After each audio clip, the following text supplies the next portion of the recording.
واقع به شکل آرشیوی یه تعداد فیلم رو دیدیم. البته قبلش یک داستان توی ذهنمون طراحی کردیم و فیلم هایی رو که احساس می‌کردیم حالا اون تکه‌هایی که ما لازم داریم تا اینها رو کنار هم قرار بدیم و داستانمون رو روایت بکنیم که حالا لیست فیلم ها هستش.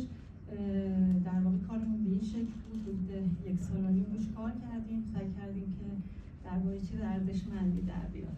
چند دقیقه است؟ 22 دقیقه است و فقط سیلوها که اسم فیلم هست نمیدونم لازمه توضیح بدم. سیلو یا سیلو؟ سیلوها. سیلوهای گندم و اینا؟ نه. یه روزی خوش. آره.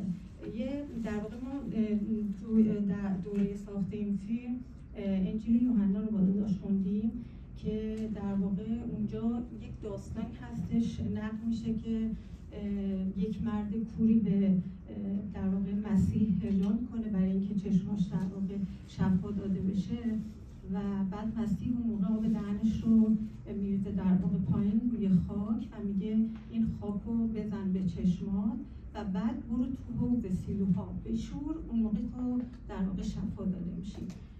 حالا شاید داستان رو که ببینید با توجه به سیر داستان ما این اسم رو برای فیلم انتخاب کردیم. ممنونم از شما که وقت گذاشتین و دوستان. متشکرم.